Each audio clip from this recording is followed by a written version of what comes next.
마태복음 21장 33에서 46절입니다. 오늘 주신 성경 말씀 마태복음 21장 33에서 46절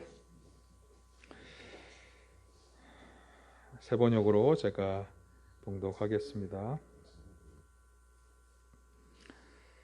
다른 비유를 하나 들어보아라. 어떤 집주인이 있었다. 그는 포도원을 일구고 울타리를 치고 그 안에 포도즙을 짜는 확을 파고 망대를 세웠다. 그리고 그것을 농부들에게 새로 주고 멀리 떠났다. 열매를 거두어 들일 철이 가까이 왔을 때 그는 그 소출을 받으려고 자기 종들을 농부들에게로 보냈다. 그런데 농부들은 그 종을 붙잡아서 하나는 때리고 하나는 죽이고 또 하나는 돌로 쳤다. 주인은 다시 다른 종들을 처음보다 더 많이 보냈다. 그랬더니 농부들은 그들에게도 똑같이 하였다. 마지막으로 그는 자기 아들을 보내며 말하기를 그들이 내 아들이야 존중하겠지 하였다. 그러나 농부들은 그 아들을 보고 그들끼리 말하였다. 이 사람은 상속자다. 그를 죽이고 그의 유산을 우리가 차지하자. 그러면서 그들은 그를 잡아서 포도원 밖으로 내쫓아 죽였다. 그러니 포도원 주인이 돌아올 때에 그 농부들을 어떻게 하겠느냐? 그들이 예수께 말하였다. 그 악한 자들을 가차없이 죽이고 제때에 소출을 바칠 다른 농부들에게 포도원을 바칠 것입니다. 예수께서 그들에게 말씀하셨다. 너희는 성경에서 이런 말씀을 읽어본 일이 없느냐? 집 짓는 사람이 버린 돌이 집 모퉁이의 머릿돌이 되었다. 이것은 주님께서 하신 일이요 우리 눈에는 놀라운 일이다. 그러므로 나는 너희에게 말한다. 하나님께서는 너희에게서 하나님의 나라를 빼앗아서 그 나라의 열매를 맺는 민족에게 주실 것이다. 이 돌 위에 떨어지는 사람은 부스러질 것이요 이 돌이 어떤 사람 위에 떨어지면 그를 가루로 만들어 놓을 것이다. 대제사장들과 바리새파 사람들은 예수의 비유를 듣고서 자기들을 가리켜 하시는 말씀임을 알아채고 그를 잡으려고 하였으나 무리들이 무서워서 그렇게 하지 못하였다. 우리가 예수를 예언자로 여기고 있었기 때문이다. 아멘. 할렐루야. 오늘도 주님의 은혜와 평강이 함께 하시기를 간절히 바랍니다. 지난주에 바로 오늘 본문 앞에 있는 두 아들의 비유라고 하는 말씀을 생각해 보았는데요. 사실 지난주와 이번 주의 비유는 연속선상에 있어서 같은 이야기를 하고 있다 이렇게 보시면 되겠습니다. 왜냐하면 듣는 사람들이 같은 사람들이에요. 지난주의 말씀을 보면 대제사장과 장로로 대표되는 유대인들, 또 오늘 본문에 보면 45, 46절에 보시면 특별히 대제사장과 바리새파 사람들, 그러니까 이들은 다 유대인의 종교 지도자들이죠. 예수님께서는 지난주에 두 아들의 비유에서 이들 유대인들 혹은 유대인의 지도자들이 마치 그 두 아들 비유의 큰 아들의 경우와 같다. 그러니까 하나님 앞에서는 예하였지만 결국은 순종하지 않았던 아들, 그 아들처럼 사실 하나님이 하나님의 뜻을 이루려고 보내신 세례 요한과 예수님을 거부하고 거절함으로써 결국에는 순종하지 아니한 그런 마다들과 같다 이렇게 본 것이죠. 그래서 예수님의 말씀처럼 그들은 먼저 되었지만 결국은 나중된 자 혹은 아무것도 되지 못하는 하늘나라에 들어가지 못할 자다라고 하는 그런 경고를 받았습니다. 그러나 이 이야기가 저 유대인들만의 이야기가 아니라 오늘 우리들의 이야기도 될 수 있다 그렇게 말씀을 드렸죠. 그러니까 먼저 예수님을 믿고 영접해서 그리스도인으로 살아가고 있지만 그러나 과거의 신앙에만 붙잡혀 살아갈 때 새롭게 들려오는 하나님과 예수님의 음성을 깨닫지 못하고 과거의 믿음과 신앙 거기에만 머물러 있는다면 우리도 이 비유에 나오는 이들처럼 먼저 된 자이지만 먼저 되지 못하고 나중된 자 혹은 결코 하나님 나라에 들어가지 못할 자라고 하는 선언을 받게 될 수 있다. 그런 말씀을 드렸어요. 자, 그런데 오늘 저는 이 먼저 된 성도라고 하는 것이 정말 항상 나중된 자가 항상 먼저 된다, 그런 얘기를 하고자 하는 건 아니에요. 사실 먼저 된 성도가 된다는 건 굉장한 특혜이며 장점입니다. 넘겨보세요. 그러니까 하나님께서는 괜히 먼저 된 자가 되게 하시는 게 아니에요. 왜 먼저 된 자게 하는 거예요? 왜 먼저 선택하시고 불러주시는 거죠? 지난주에 제가 그 비유에서 말씀을 드렸습니다만, 유대인들의 경우에는 온 인류를 구원하시려고 하나님의 원대한 계획이 그들을 통해 이제 그 일을 하시려고 계획이 세워졌지만, 그러나 결국 유대인들은 그 하나님의 계획에 부응하지 못하였다라고 하는 거죠. 그래서 사실 오늘 본문의 비유 말씀은 이 먼저 된, 하나님이 택하시고 불러주신 먼저 된 사람들이 어떻게 해야 하나님 나라에 들어갈 수 있는가에 관해서 말씀해 준다고 생각이 되어집니다. 포도원 주인과 소작인의 비유를 말씀하시고 있는데요. 오늘날도 그렇습니다만, 당시에 예수님 당시에 사회적 제도에서 그때도 대지주와 이제 소작인들이 나뉘어 있었습니다. 그런데 대지주들은 농촌에 많은 땅을 가지고 있지만 거기에는 살지 않죠. 대신에 이제 농부들이나 그것을 소작할 수 있는 사람들에게 땅을 맡기는 거고, 그리고 자신들은 도시에서 정치 활동, 사교 활동을 하면서 사는 거죠. 바로 그런 대지주인 포도원, 그리고 농부, 소작을 맡은 농부들의 이야기입니다. 33절에 보시면 포도원 주인은 굉장히 포도원을 열심히 일구고 있습니다. 여기 보면 울타리도 치고 또 즙을 짜는 확대, 이게 술틀이에요. 술틀도 만들고 망대도 세우고 하는 그런 일을 이제 포도원을 위해서 다 준비해 놓은 다음에 그 포도원을 농부들에게 새로 이제 소작을 준 것입니다.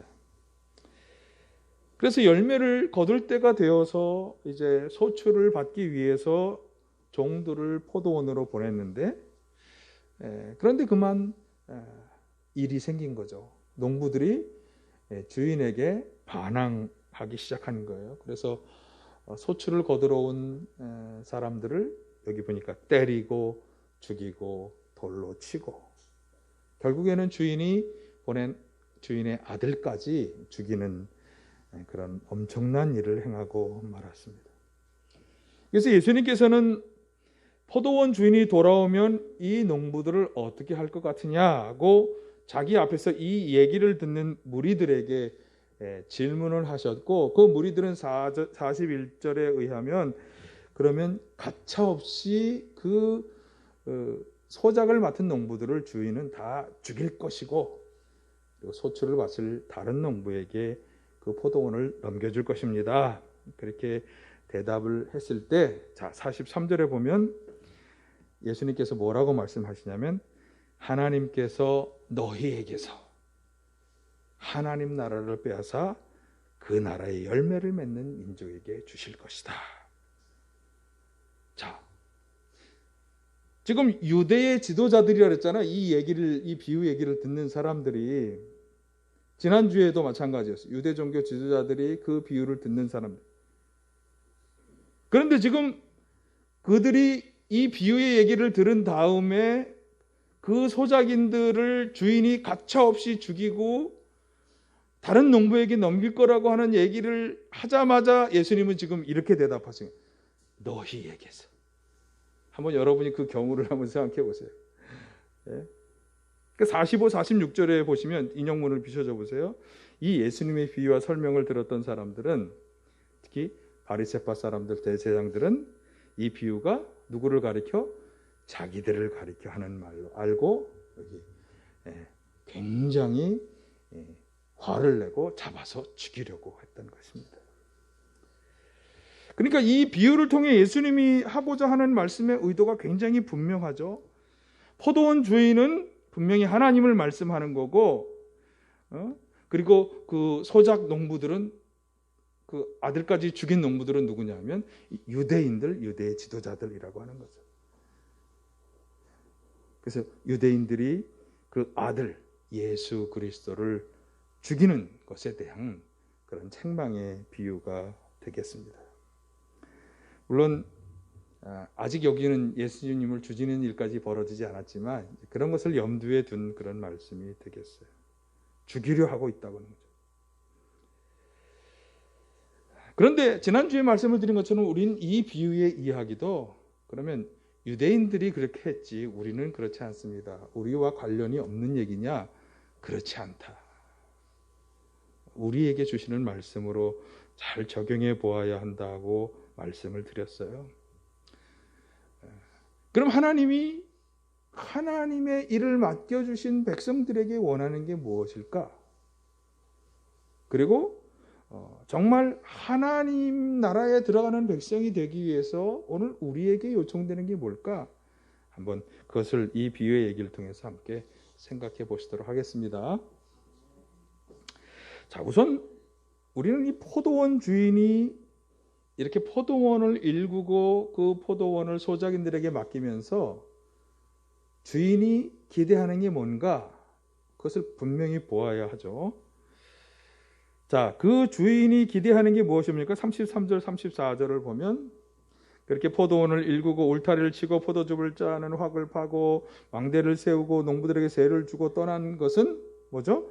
열매를 거두어 들일 차례 소출을 받으러 종들을 보냈으니까 이렇게 열심을 내서 포도원을 이렇게 수확을 많이 거둘 수 있는 모든 장치를 다 한 다음에 그렇게 세를 준 이유가 뭐냐 하면 뭐죠? 열매를 거두기 원하는 거다. 그러니까 그렇게 포도원을 열심히 일구고 장치도 만들고 울타리에 쳐서 다른 어떤 해도 받지 못하도록 하는 이런 모든 것을 다 한 이유가 뭐냐 하면 열매를 거두고자 하는 열심, 주인의 열심, 열정이 보이는 거예요. 자, 이것이 하나님과 하나님의 백성들의 하나님의 일을 맡은 백성들의 비유로 본다면 마찬가지예요.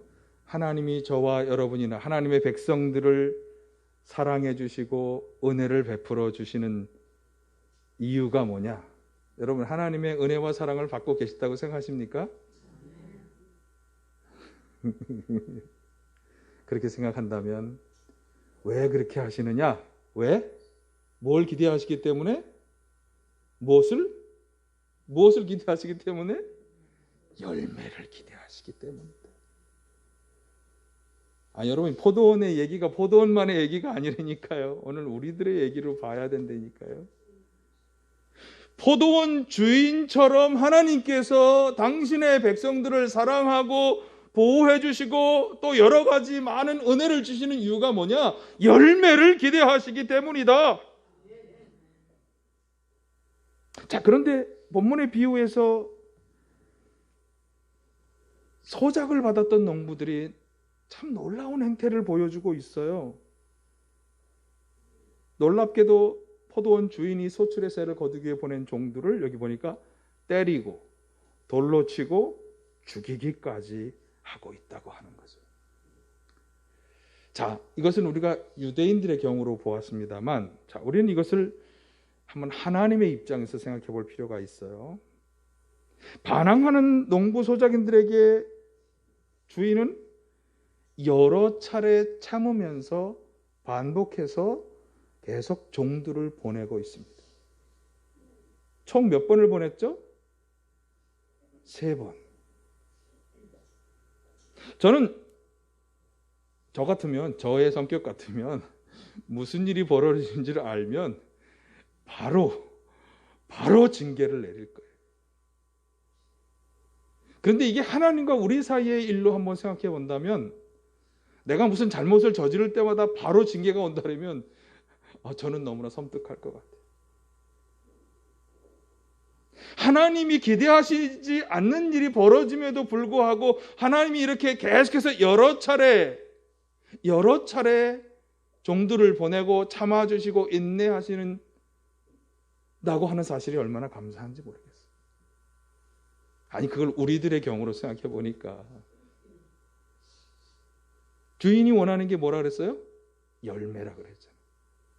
열매를 거두어서, 주인이 원하는 열매를 거두어서 주인에게 그 소출의 전부는 아니겠죠, 일부를 드려야 하는데 그것을 하지 못하는 사람들에게, 아니 심지어 그분의 아들까지도 죽이는 사람들에게 이렇게 계속 참아주시고 인내하시는 하나님의 사랑, 참 감사하죠.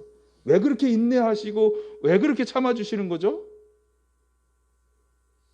네, 앞에서 그 포도원을 잘 일구고 가꾸어서 많은 소출을 거둘 수 있는 충분한 장치를 다 마련해 주신 것과 똑같은 이유에 뭐죠? 열매를 기대하시기 때문입니다. 우리 당신의 하나님의 백성된 우리가 좀 마음에 안 들으시지만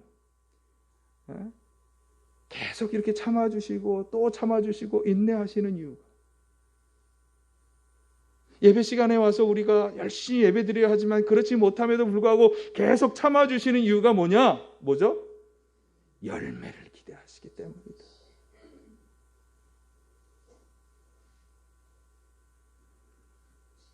그래서 오늘 이 이야기를 통해서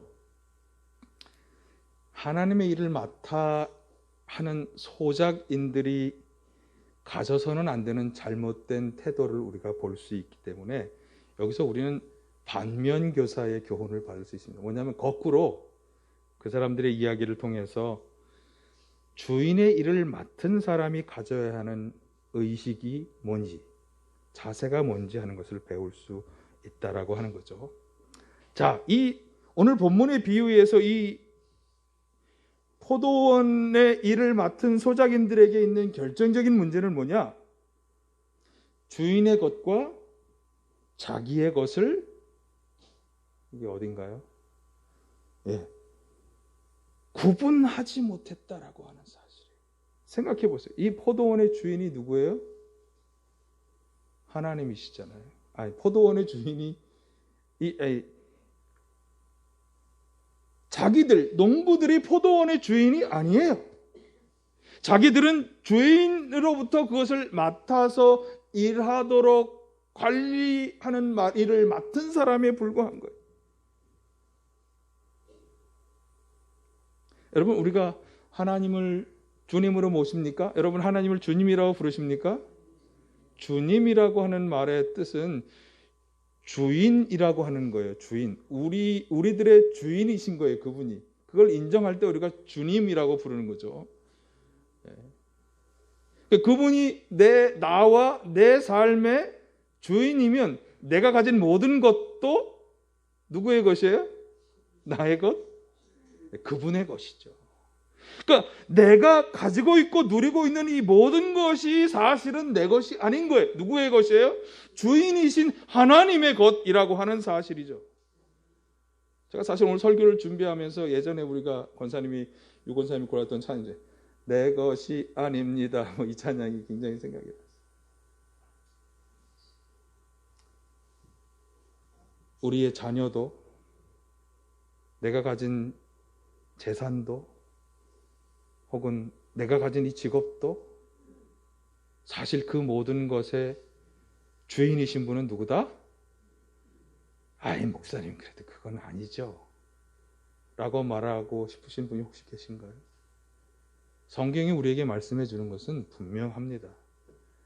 내 눈도, 내 귀도, 내 신체도, 내 시간도, 내 직업도, 우리 가족도 다 누구의 것이다? 하나님의 것이다. 내 것이 아니다. 그저 우리는 하나님이 공짜로 베풀어 주시는 최대한의 은혜를 받고 누리고 있는 것 뿐이에요. 왜 그렇게 최대한의 은혜를 공짜로 주시는가요? 무엇 때문에? 열매를 기대하시기 때문에. 그러니까 그것을 내 것이라고 착각하는 데에서 문제와 잘못이 생겨나는 거예요. 내 것이 아니고 하나님의 것이다. 내가 가지고 있고 누리고 있는 모든 것이, 심지어 내 가족, 내 직업, 내 시간까지도 하나님의 것이다 라고 한다면, 그것을 인정한다면, 그러면 거기에는 당연한 책임과 의무가 있는 거죠. 어떤 책임과 의무? 그 모든 은혜를 베푸시는 이유가 열매를 기대하시기 때문이라고 그랬으니까, 우리가 가진 책임과 의무는 뭐예요? 하나님이 기대하시는 열매를 맺어서 그분께 돌려드려야 하는 책임과 의무가 있는 것입니다. 그러니까 내가 잘 돼야죠. 우리 가정도 잘 돼야죠. 내 직업도 잘 돼야죠. 내 사업도 잘 돼야죠. 그러나 그것도 중요하지만 그 모든 것을 통해서 정말 중요한 것은 뭐냐? 하나님의 것을 그분에게 돌려드리는 것. 하나님이 기대하시는 열매를 맺는 것. 이것이 정말 중요한 일인 거죠. 그러면서 한 가지 추가적으로, 하나님이 우리에게 기대하시는 열매가 뭐냐? 정말 많은 얘기를 들을 수 있지만, 특별히 열매와 관련해서 성경이 우리에게 말씀해 주는, 우리가 삶에서 맺어야 하는 열매가 무엇이냐? 하나님이 기대하시는 열매가 무엇이냐? 제가 오늘 일부에서도 내 것이 아니고 모든 것이 하나님의 것입니다 그러면서 열매 얘기를 하니까, 혹시 헌금 많이 드리라고 하는 얘기 아니야? 그렇게 오해하실 수 있겠습니다만, 그런 얘기가 아니라 성경에서 우리에게 하나님 기뻐하시는 열매에 대한 얘기를 하는 대표적인 구절이 갈라디아서 5장 22, 23절이에요. 하나님이 원하시는 열매가 무슨 열매다? 성령의 열매다. 그래서 물론 그 앞에 육신의 욕망을 따라 살아가면 하나님이 원하시는 열매를 맺지 못한다. 오늘 제가 그 얘기를 드리려고 하는 건 아니고, 그것도 굉장히 중요한 얘기 때문에 또 설교 말씀을 드려야 하겠지만, 예전에 제가 비슷한 말씀을 드린 적이 있기 때문에, 하나님이 원하시는 열매, 성령의 열매는 뭐냐? 사랑, 기쁨, 화평, 인내, 친절, 선함, 신실, 온유, 절제다. 이렇게 성경이 말씀하고 있으니까, 우리는 하나님의 일을 맡은 자로서 그분이 기대하시는 열매를 맺어야 한다. 이렇게 결론을 지으면서, 첫 번째 결론을 지으면서, 그 열매가 뭐냐면 사기, 화인, 친선, 신원절, 성령의 열매다. 사실 우리가 이런 일을 한다고 하나님이 우리가 무슨 헌금을 이렇게 드려서 헌금을 가지고 하나님이 무슨 일인가를 하는 것처럼 우리 눈에 보이는 어떤 일이 벌어지겠어요. 그러나 하나님은 이 영적인 열매를 더 기뻐하시고 우리에게 요청하신다고 하는 것을 우리가 반드시 기억하고, 우리 삶의 신앙생활에서 계속 노력하고 또 노력해서 이 열매를 맺어가야 하는 줄로 믿습니다. 그래서 2020년 이제 얼마 남지 않았습니다만, 2021년은 이 성령의 열매를 맺어가는 귀한 한 해가 되시기를 간절히 축원합니다. 자, 그 다음으로 오늘 본문의 이야기에서, 첫 번째는 내 것이 아니고 하나님의 것인데 자기 것이라고 착각하는 데서 문제가 생긴다. 두 번째는, 그래서 사람들이 가지는 게 뭐냐면 욕심이에요. 욕심, 이 포도원의 소작인들이 가지는 욕심에 대해서 우리가 꼭 생각을 해보아야 하는데, 그러니까 결론은 간단하죠. 그러니까 욕심을 부리지 말아야 한다. 생각해 보세요. 소작을 준 주인이 소출을 다 가져가겠어요? 중세시대 이전만 해도 50대 50 정도로 주는 주인은 굉장히 좋은 주인이었다 그래요. 보통 6대 4, 7대 3의 비율로 많은 것을 주인이 가져가는 거예요. 소작하는 사람들은 굉장히 열악하게 사는 거죠. 심지어 수탈이 심한 지역에서는 8대 2. 그러나 하나님은 좋은 하나님이니까 절반만 가져가신다. 이렇게 생각해도, 사실 절반만 해도 얼마나 감사한 거예요. 왜? 아무것도 내 것이 없었는데, 그 심지어 모든 은혜와 시설을 다 해주셨잖아요. 포도원 소장인들의 경우를 본다면, 그러니까 그것으로 만족할 수 있어야 하는데, 더 많이 가지고 혹은 자기들이 일한 모든 것을 다 자기가 가지려고 하는 이 욕심이 필연적으로 그들을 어떻게 했다? 타락시켰다. 자, 37, 39절을 보세요. 계속해서 자기가 보낸 종들을 죽이자 주인이 내 아들을 보내면 좀 아들은 존중해 주지 않을까? 이렇게 생각을 했지만 농부들은 그 아들을 보고 어떻게 마음을 먹은 거예요? 유일한 상속자니까 이 아들을 죽이고 그의 유산을 차지하자. 아들을 죽이고 유산을 차지하겠다는 욕심을 품은 거예요. 하지만 이 이야기의 결론은 무엇입니까? 40절, 41절. 무리들이 대답한 거예요. 가차없이 주인은 돌아와서 그 악인들을 죽일 거고, 그리고 다른 농부들에게, 소출을 잘 바칠 수 있는 다른 농부에게 포도원을 맡길 거다. 저는 사실 우리가 어느 정도의 욕심은 가질 수밖에 없고 또 가져야만 하는 것이 사실입니다. 이 자본주의 사회와 이 사회주의 국가들의 가장 큰 차이도 뭐냐 하면, 개인이 더 많은 것을 가지고자 하는 욕심에 사실은 근거하고 있어요. 자본주의도 사실 욕심에서 출발하기 때문에 욕심을 안 가질 수는 없습니다. 제가 철학과를 졸업할 때 욕심과 이 욕망과 쾌락이라고 하는 것을 제가 주제로 삼아서 논문을 썼었는데, 그럴 정도로 사실 우리 인생에 우리가 어느 정도의 욕심과 욕망을 가진다고 하는 것은 자연스러운 일이에요. 저도 제가 목회자이지만 자꾸 욕심이 생겨납니다. 욕망도 생겨납니다. 물론 비전을 크게 가지는 것은 참 좋은 일입니다. 비전과 욕심은 좀 다르죠. 욕심은요, 하나님을 떠나게 하고 멸망으로 들어가게 한다고 하는 점에서 조심해야 하는 문제입니다. 그래서 성경은 이 욕심과 탐욕에 관한 경고의 말씀들을 여러 군데서 하고 있습니다. 대표적으로 요한 1서 2장 15, 16절에서 요한 사도가 이렇게 말씀하죠. 여러 번 인용해 드린 말씀입니다만, 여러분은 세상이나 세상에 있는 것들을 사랑하지 마십시오. 누가 세상을 사랑하면 그 사람 속에는 하늘 아버지에 대한 사랑이 없습니다. 세상에 있는 모든 것, 곧 육체의 욕망과 눈의 욕망과 세상 살림에 대한 자랑은 모두 하늘 아버지에게서 온 것이 아니라 세상에서 온 것이기 때문입니다. 제가 세 번역으로 읽어드렸습니다만, 여러분이 잘 아는 육신의 정욕, 안목의 정욕, 이생의 자랑으로 아주 유명한 구절이죠. 사실 우리가 가지는 일반적인 육신의 정욕의 대표적인 것은 성적인 욕망이죠.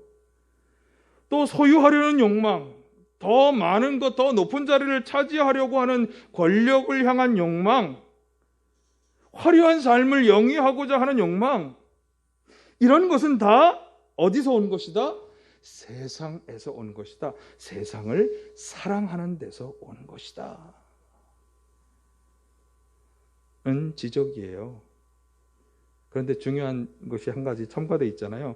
이런 하늘 아버지가 아니라 세상에서 온 것은 하나님을 사랑하는 것과 정반대의 길에 있다.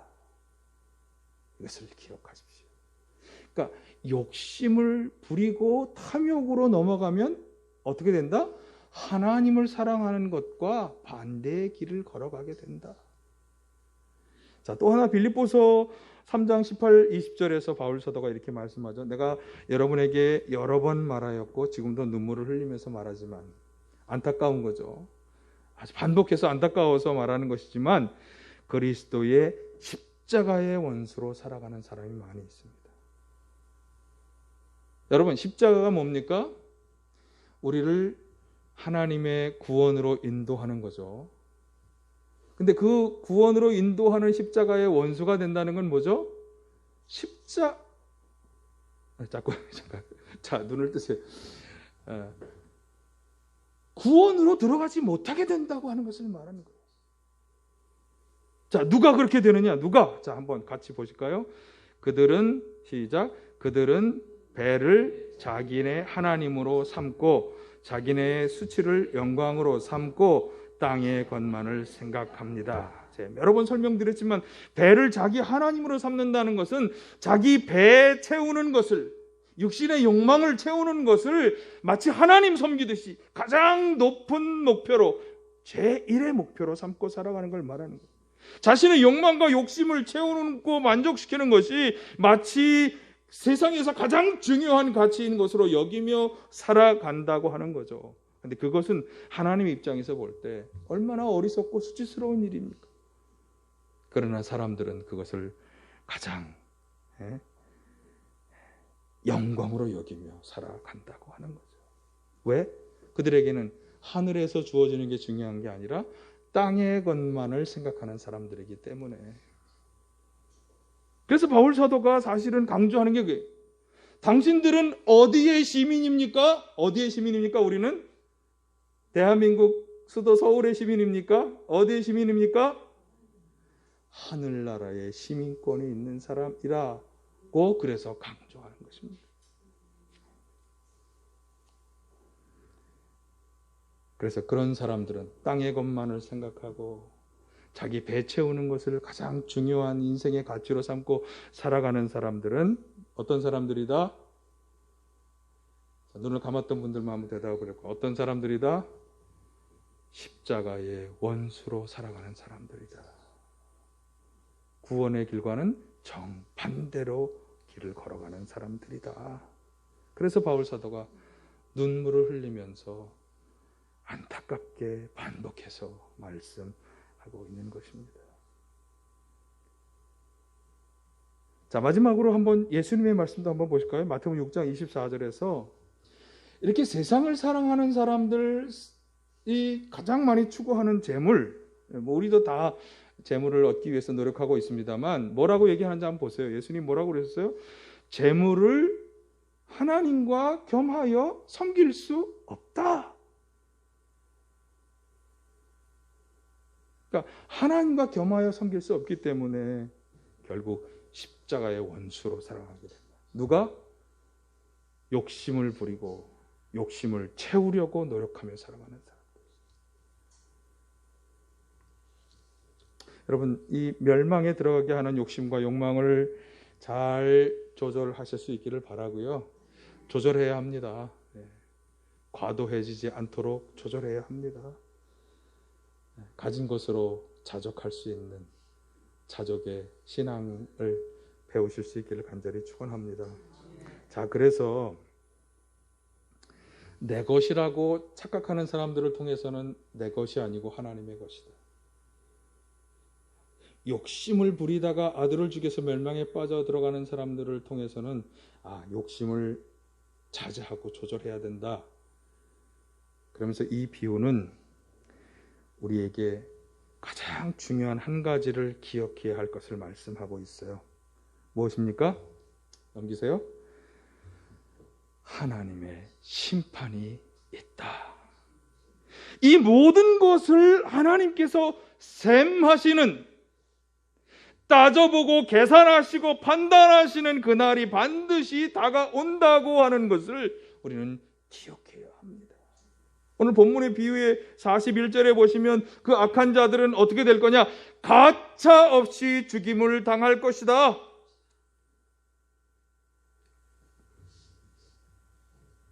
소작인들이 무슨 생각을 했습니까? 아들을 죽이면 포도원과 그 열매를 다 차지할 거라고 생각했습니다. 그러나 주인이 얼마나 열매를 기다리고 있는데, 게다가 주인에게 열매를 바칠 수 있는 많은 다른 농부들이 얼마나 많이 있는데, 그래서 여러분, 우리가 결코 잊지 말아야 할 것은 뭐냐?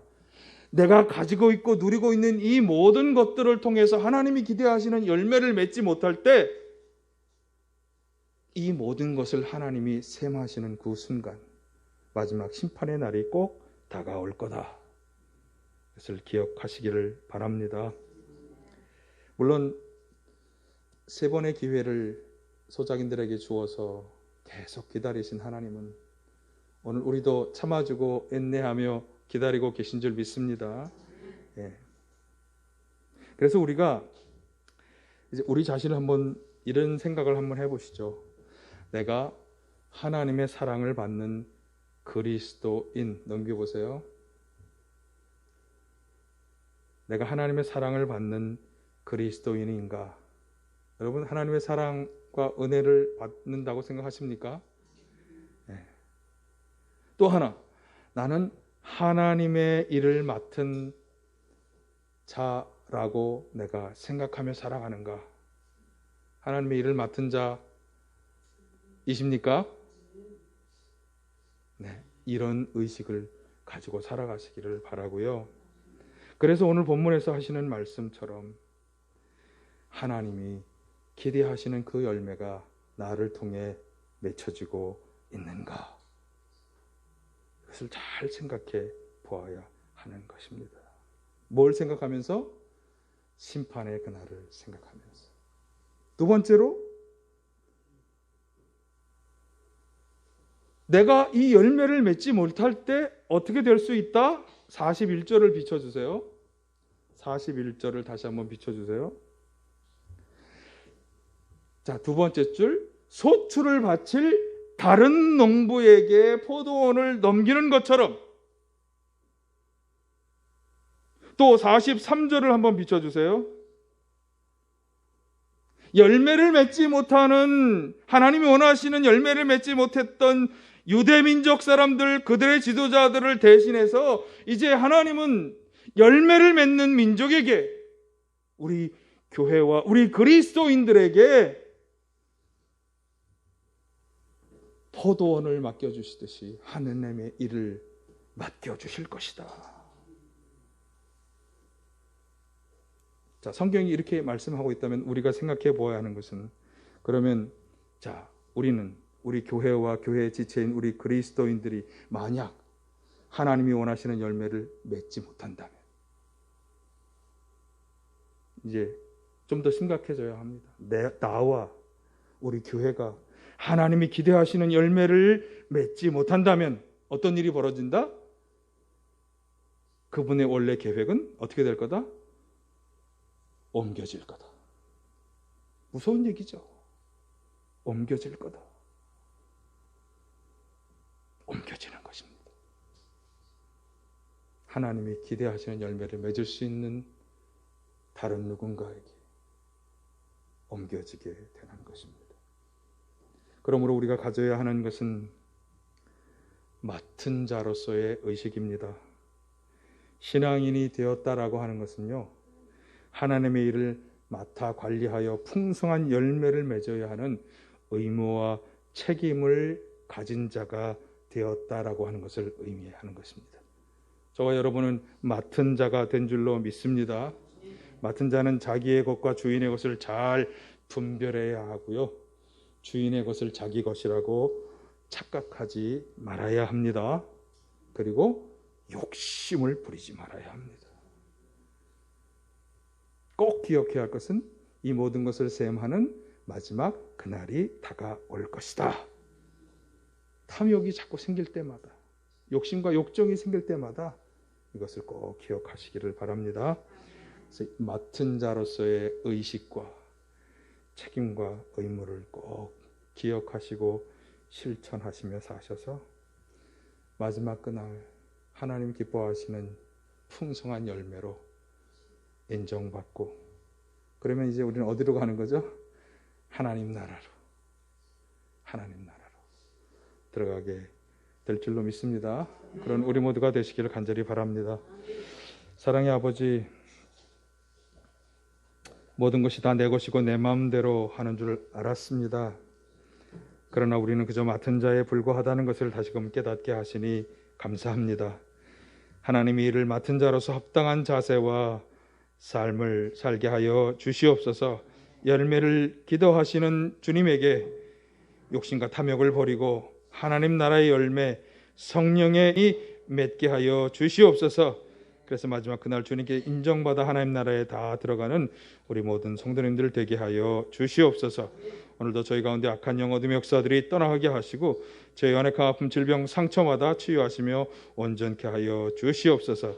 나사렛 예수 그리스도의 이름으로 명하노니 성도들의 모든 연약한 아픔 질병 상처는 치유되고 회복될지어다.